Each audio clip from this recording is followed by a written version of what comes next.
About today's presentation in advance, so we'll be ready to dive right in and hear your presentation, and then we'll ask questions. Okay, great. Thank you. Thank you so much for having me today. I'm excited to talk about the Sexual Assault Center and the services we offer. The Sexual Assault Center has been in Nashville for 40 years. We were founded in 1978, and in the last 40 years we have served 27,000 individuals who've been impacted by rape and sexual violence. And we do that through a variety of services, primarily ongoing individual therapy and counseling. We also provide advocate services, crisis support and intervention through a 24-hour crisis support line, and we provide medical accompaniment services to anyone seeking a medical legal rape exam. And then we work to end sexual violence through training and education and prevention services. So our mission is twofold. It's to provide hope and healing to those who've been impacted by sexual violence, and then to stop it before it ever happens. In the last year alone, in our office in Metro Center, just right up the road, we provided services to 1,247 individuals. That means that in the last year, 1,247 people in our community were impacted by rape and sexual abuse. The numbers are astounding and devastating. 1 in 4 girls and 1 in 6 boys are impacted by sexual violence before their 18th birthday. 1 in 6 women and 1 in 17 men will experience some type of attempted rape or rape at some point in their lifetime. Nashville's not immune to these problems, and it really takes a special group of people to combat these issues and to work to provide those people who have experienced this devastating crime the support and help they need. And that's what the Sexual Assault Center does every day. In the last 3 years, we have grown from a staff of 25 to 44 because the need for our services continues to grow. In 2016, because of the mayor's office, a task force in Davidson County was created to address the needs of rape survivors, to look at across our community what are the services being offered to rape survivors and how do we do better and offer more victim-centered services. For many, many decades, the only place rape survivors can go to get a medical legal rape exam is Nashville General Hospital. The team at Nashville General Hospital does an amazing job of meeting the needs of rape survivors, and they work with about 200 victims a year. But 80 to 90% of those people don't need the care of an emergency room, and most people don't even know where to go if they have been raped or sexually assaulted. And if you don't get the medical legal exam within a short period of time, 120 hours, 5 days, then no evidence can be collected. And that decreases the chance that we'll make our city a safer place and catch the bad guys or bad girls who do this devastating crime. So our city, through this sexual assault task force that was convened by the mayor's office, worked for 3 years and did a lot of research nationwide to look at what does a city need to do to support rape victims. And we agreed unanimously that our city should create a non-hospital setting for rape survivors to get these exams. So the Sexual Assault Center was the chosen location for that clinic. So we created a sexual assault forensic exam clinic, or the SAFE clinic. The SAFE clinic was constructed on our campus and was finished in the summer of 2018, and we opened our doors on August 31st, 2018.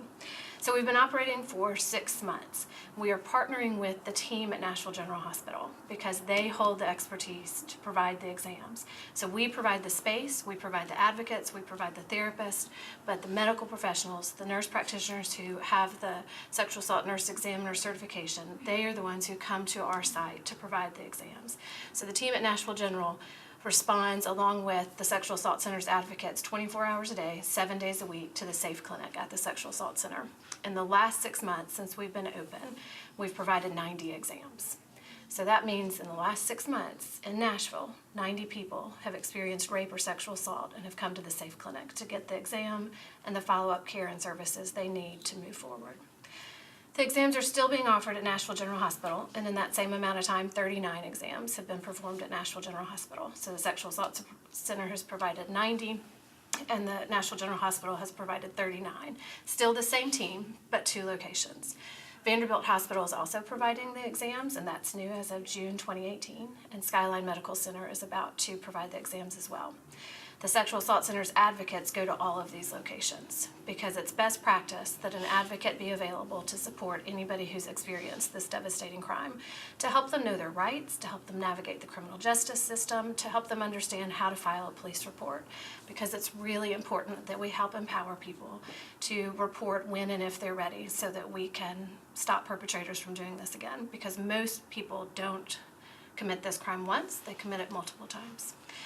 So we are doing all of these different things, the counseling, advocate services, the SAFE clinic, and working to prevent sexual abuse through training and prevention and education services and operating the 24-hour crisis support line. And we are doing that 24 hours a day, 7 days a week, and are seeking the city's support and help. We're asking for $180,000 of funding. And the budget to continue to operate the SAFE clinic for the fiscal year of 2020 is $871,000. So to provide the operational services of the SAFE clinic and our advocacy services, it will cost the Sexual Assault Center $871,000. Our clinical and therapy services, the budget for that is $1.63 million. So we're asking for $180,000 to support these efforts to continue to support and help the people within Davidson County who have been impacted by this crime. What we know about sexual abuse and how it impacts people is that there's a variety of symptoms, an array of symptoms, and not one person experiences it in the same way. But the likelihood that people who've been raped or sexually abused experience some form of post-traumatic stress disorder, depression, anxiety, fear, withdrawal from social activities, from friends, relationship issues, trust issues, intimacy issues. Most people have to take time off work. Children often miss school. This crime impacts people in so many different ways, and if left untreated, people tend to turn to alcohol, drug abuse, eating disorders, self-harm, and suicidal ideations. So the negative consequences are far-reaching, but the prognosis is really good and really high if we respond to people immediately after it happens. If people have the resources and the ability to come forward shortly after this crime happens, the likelihood that these negative effects will be experienced or decreased tremendously. So we're trying to continue to spread the word and reach more people in our community to decrease the barriers for coming forward and to make sure those people who are underserved already know that we're available and that we can go to them. So we're partnering with the Hispanic Family Foundation. We have worked with the Office of Family Safety Center. We're co-located at the Family Safety Center, the new Family Safety Center, the Nashville Children's Alliance, In Slavery, Tennessee, Our Kids, Cherished Hearts, the human trafficking organization that's working to provide services to those people who've been impacted by human trafficking. We're working to make sure that we don't just have an office in Metro Center, but that we can get out of that office and meet people where they are so that those who are most underserved and most in need of our services know that we're here to help. Because it's great that we have the facility. It's great that we have the ability to serve people where we are.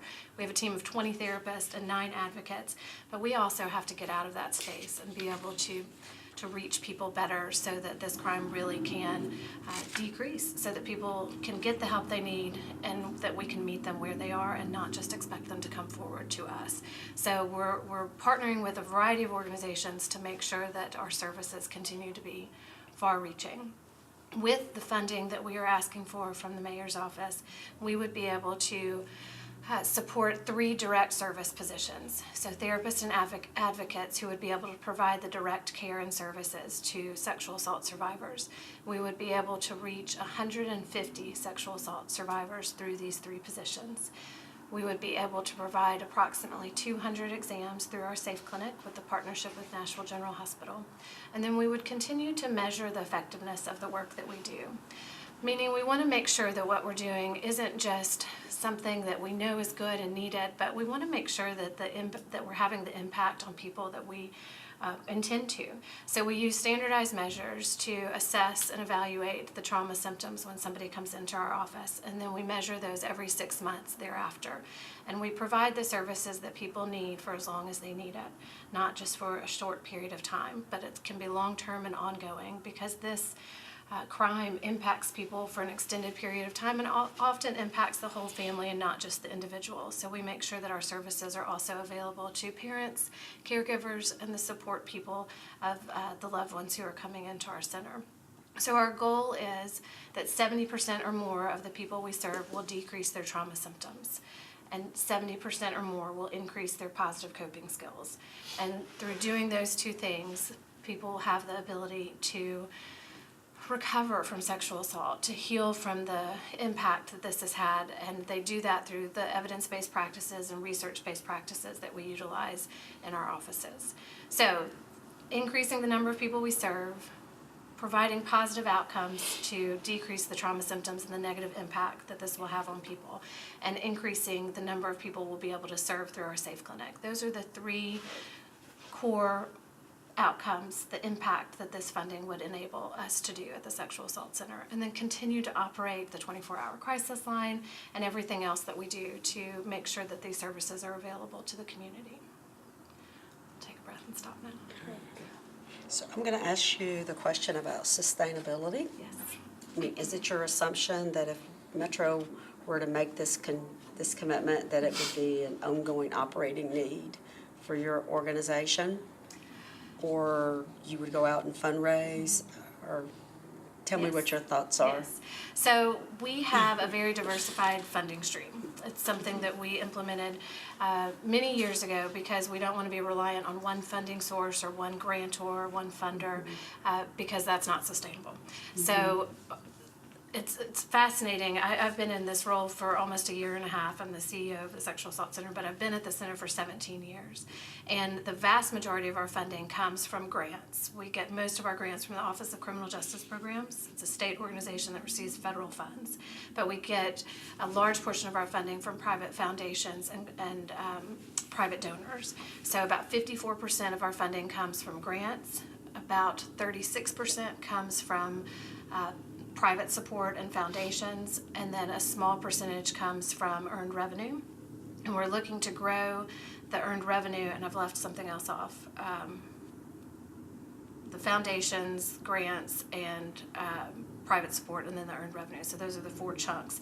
So the funding through the mayor's office, this is our budget next year, and we're constantly looking to increase the fundraising that we do and increase the grants that we're able to attain. So we're committed to doing this. Our budget has grown from $1.5 million to $3.6 million in the last 3 years, and we are continuing to seek new and additional funding so that we can continue to support these services. So we're committed to doing that, and because of the diversity of our funding sources, we've not had any trouble with the sustainability of our services. Okay, thank you. Good. I'm good.